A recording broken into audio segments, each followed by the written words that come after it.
Hello, everybody. Welcome back to the channel. Smishek's Custom Baits. Rick Smishek here. Um, Today, we're going to talk about the various scents themselves, the various types of attractants. Um, First, we have chumming agents.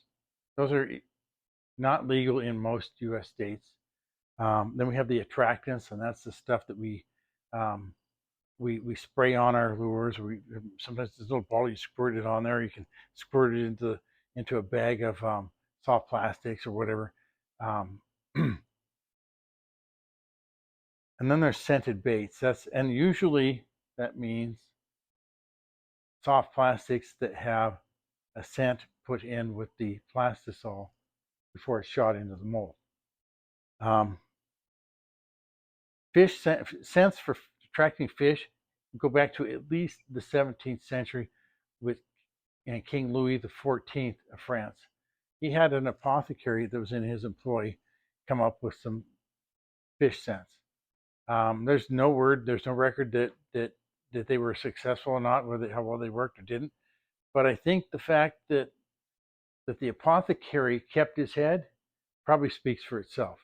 Um, in the 80s, there was a lot of growth in the fish attractant market for largemouth bass. There were somewhere around 20 major companies and maybe as many as 3 times as many smaller operations working out of people's garages and such. Um, but the most successful baits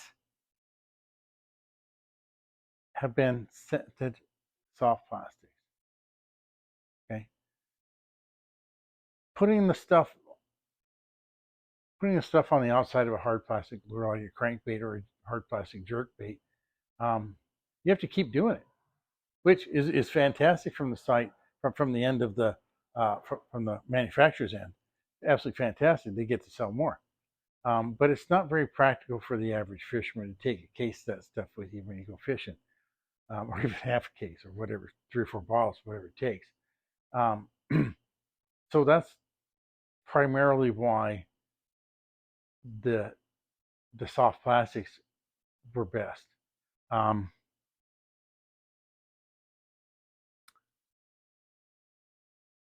Chemical dispersions in the water are inherently uneven. Okay, when your lure first hits the water, a good chunk of the attractant gets washed off of the lure as it falls in the water.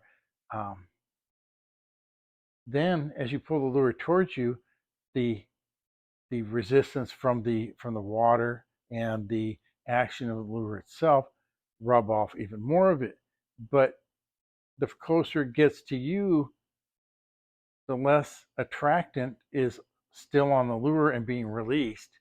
So you end up with the exact opposite of what you want. You have a bunch of attractant way out there and then a narrowing trail coming towards you. Yeah, that would tell any bass that the food's way out there, wherever your lure hit the water. Okay, um, that's kind of the opposite of what we want. Um, but when it comes to attractants, there's 2 different reasons why or ways you can use them. One is to attract the fish to the spot. Okay, put the stuff all over your crankbait, toss it out there, pull it in, and it'll take a couple minutes, 3, 4, 5 minutes, whatever, for that to disperse out enough to bring other fish in and to make those fish become aroused for food. You can have that food arousal going on. Um, but once they do, hopefully they'll hit your lure, and they should. Um, as long as you're using an appropriate lure for the body of water you're fishing in. The other thing we want to try to do is we want to try to get the fish to hold on longer. Okay, this is the taste test in action. Fish comes up, picks up your plastic worm, chomps on it a couple of times, says, "Wow, this kind of tastes okay. We can eat this." And by that time, you've set the hook, right? That's why we want that to happen. That's why we want them to hold on to it longer. Okay, but soft plastics they tried other things. Um, Apparently, they tried lures that, and I think I remember these. where you could fill up this little reservoir in them, and then you just keep throwing the lure out, and pretty soon the reservoir is empty. You have to fill it back up again and whatnot. But the only problem with that is by the time you get any dispersion, the lure's already gone. You know, any dispersion is worth a darn. The lure's already gone. Although I suppose you could just fish that same path several times, but regardless, it didn't. That idea didn't pan out very well. But that's why soft plastics are the bait of choice when you want to entice a fish to hold on longer, so that you can feel that bite and then set the hook. There's a mosquito there. I didn't get him, but I knocked him to the ground.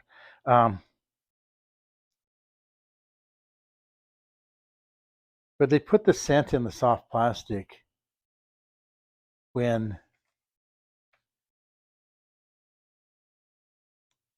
I'm not sure if I would probably do it after I cooked it, but I have to look that up for sure after I cook the plastisol. But maybe you can put it in before, but it's before you inject it into the mold. At some point in the process, that's what you do. Which, after reading this chapter again, I'm going to have to start making baits that have scents and not just salt, but scents in general. Um, yeah, we're trying to figure that out. They've done tests to see how well attractants work, and when attractants are in the water, bass hit lures more often.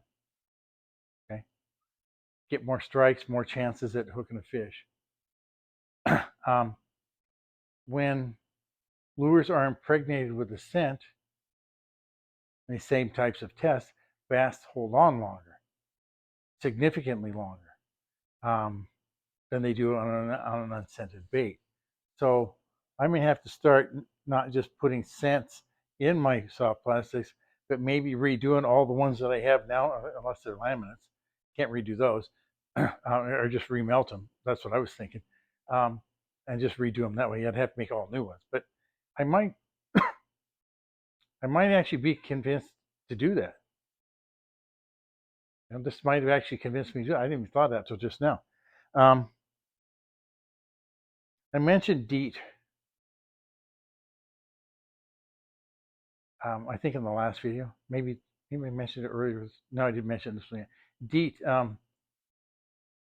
Bass really dislike the taste and smell of DEET. If you're putting bug spray on the backs of your hands, your arms, and whatnot, do it before you get in the boat, maybe. You know, because you don't want that stuff on your lures. Because tests show that bass will avoid a lure for up to 90 minutes after it's gotten DEET on it. Okay. And if you're repeatedly spraying DEET on, you never catch any fish. Well, that could be it. I talked about oils and how there was a situation where oil-based attractants are a good idea, and that's when you want to cover up the scent of something else, something undesirable, like say the aforementioned DEET. Although it'd probably be just better just not get that on your lure at all. But human scent. It's been said that our scent can keep fish away from our lures as well. So that would be an instance where you can cover up an undesirable scent with oil. The oil coats it. It's not water soluble, so it's not going to just go away. They should leave a thin film on, and bass can't taste that anyway. So win-win. When I was in tech school out at Lowry Air Force Base in Aurora, Colorado, it's been shut down for a few years now, but one of my instructors, he would always talk about gee whiz information, how he's going to give us some gee whiz information. That would be information that's pretty worthless to what you're doing, but it's kind of interesting anyway. It's like, oh, okay, yeah, I didn't know that. That's kind of cool. Well, we know that bass do eat amphibians. They just won't eat bullfrogs. If they do happen to eat a bullfrog, the book implies that they regurgitate it. It's it nauseates their stomach, upsets their stomach. They don't. Um, there's something about the bullfrog, probably in their skin, that just doesn't agree with them. You know. I'm 60 now. I understand that food's not agreeing with you anymore. Although with bass, the bullfrog doesn't ever agree with them. Um, but that's the end of chapter 3. That's gives you some information to think about what scents to use and what not, when to use them, you know, how to use them. And we took a couple episodes to get there, but I think it's interesting and probably beneficial to understand the how and why of it. So, with all that said, folks, if you liked what you saw today, hit the like button. If you haven't subscribed already, please do. I'm asking you. And share the videos. Share this information with other people. I know as fishermen we can be selfish with our information at times, but you know what? We probably feel better as human beings when we're helping other people out. You know, I think there's a bigger sense of satisfaction when we do that than there is by hoarding the information for ourselves. Um, I understand not everybody's going to agree with that one. I'm okay with that. But until next time, folks, tight lines, calm waters, and God bless.